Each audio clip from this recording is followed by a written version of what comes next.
arti setara dalam konteks tarif dagang ini. Kira-kira kalau dari DPR sendiri, apakah melihat angka 19% ini betul kalau dibandingkan dengan negara-negara tetangga kita, ini sudah cukup memuaskan begitu ya. Tapi apakah memang sebenarnya masih bisa ditekan mungkin ke 10 atau ke 15%? Jadi gini, negosiasi dagang itu tidak one shot deal. Itu kan berproses. Suatu saat mungkin Indonesia mempunyai kebutuhan lebih di bidang energi karena konsumsi di dalam negeri kita itu juga sangat besar.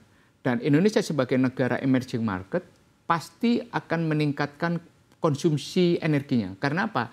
Produktivitas, kemudian pertumbuhan ekonomi itu harus ditopang oleh konsumsi energi. Dan pasti kalau Indonesia makin banyak melakukan itu, saya yakin Amerika juga akan memberikan ruang untuk negosiasi ulang. Nah, inilah kalau menurut saya peluangnya juga ada. Yang pasti Indonesia sudah dinilai termasuk negara yang sangat welcome terhadap apapun keinginan Amerika dalam melakukan negosiasi. Karena apa? Di dalam diplomatik Anda tidak bisa mencari posisi yang setara dengan negara besar. Dengan negara besar. Karena mereka ingin dihormati sebagai negara yang mempunyai kekuatan ekonomi besar, kekuatan politik besar.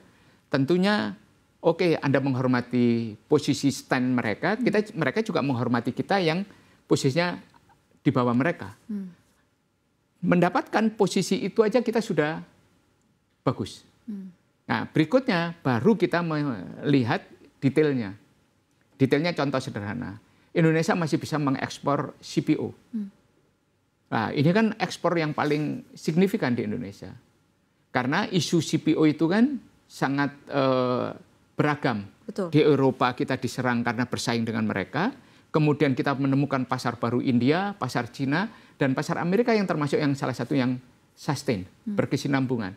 Dan ini memberikan penguatan kepada kita bahwa perkebunan sawit masih tetap produktif, penyerapan tenaga kerja masih tetap produktif, ekspor kita tetap produktif, memberikan cadangan devisa yang memadai, pekerjanya masih bekerja dengan baik dan sebagainya. Lah ini kan sirkulasi ini kan berjalan. Lah inilah kalau menurut saya harus kita kuatkan dulu. Berikutnya sama dengan energi, pertambangan dan lainnya. Tekstil kita masih bisa masuk ke Amerika. Ini adalah industri padat karya. Betul. Banyak pekerja-pekerja tekstil kita yang masih bekerja di industri tekstil kita dan memberikan penguatan. Di saat situasi tekanan yang begitu berat, dari sisi upah, dari market yang makin terbatas, kemudian kompetitor kita dan Cina juga menghadapi retaliasi dari Amerika Serikat. Nah, kita mempunyai tarif yang rendah. Tarif 1% di tekstil itu signifikan. Kalau dibandingkan dengan Vietnam. Dengan Vietnam dan lainnya. Head to head kita kalau dalam konteks Vietnam, tekstil. Terus Kamboja lebih tinggi, betul. Thailand lebih tinggi. Lah, Indonesia lebih rendah. Lah, tekstil ini termasuk salah satu yang menurut saya, pemerintah ngalah di bidang agriculture, yang memang selama ini memang kita kalah. Itu. Karena apa? Yang kita impor agriculture dari Amerika itu yang memang tidak kita bisa produksi secara signifikan. Jagung kita butuh jumlahnya sangat besar. Sementara sistem pertanian Indonesia adalah bukan sistem pertanian jagung. Kemudian kedelai kita butuh yang sangat besar. Memang pertanian Indonesia bukan sistem pertanian kedelai. Kita penghasil padi. Dengan memperbaiki harga gabah terakhir 6.500, ternyata itu memberikan dorongan yang luar biasa. Sehingga pada kuartal pertama pertumbuhan sektor pertanian itu melejit sampai 10% secara sektoral kepada pertumbuhan ekonomi yang mengalami tekanan di 4,87. Tapi pertumbuhan yang double digit itu ada di sektor pertanian.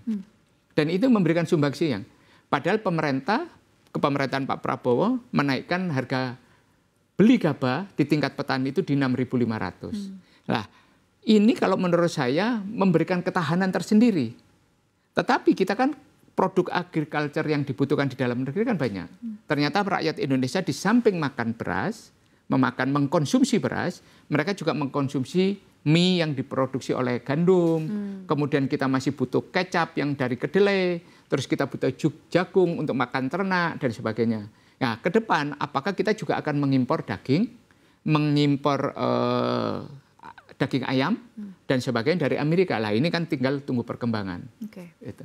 Oke, saya ingin mengelaborasikan pernyataan Anda tadi di bagian awal begitu, betapa sebenarnya kita Indonesia sebenarnya harus sudah cukup puas dengan hasil yang sudah disepakati, karena mengingat ya memang yang kita kerjasamakan ini adalah negara-negara besar, katakan Amerika Serikat, katakan China. Ini kan salah satu yang disampaikan juga oleh Bu Sri Mulyani Indrawati, Menteri Keuangan, yaitu bahwa beliau memberikan concern bahwa pada saat ini kondisi global adalah lebih ke unilateralisme, di mana akhirnya negara-negara ini membuat kesepakatan langsung dengan negara yang memang dianggap menguntungkan, tapi jadinya tidak menghargai sistem yang lebih luas, misalnya keberadaan WTO dan juga organisasi-organisasi lain yang sebenarnya dianggap lebih sehat.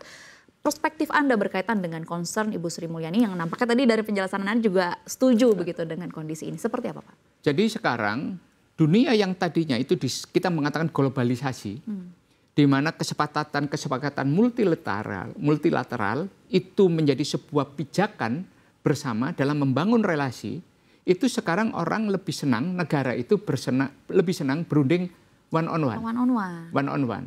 Dulu kita datang ke WTO, kita sudah mendapatkan kesepakatan bersama. Kita datang ke misalnya OECD, kita ketemu kesepakatan bersama. Nah, sekarang tidak. Amerika justru tidak menghormati kesepakatan yang ada di WTO.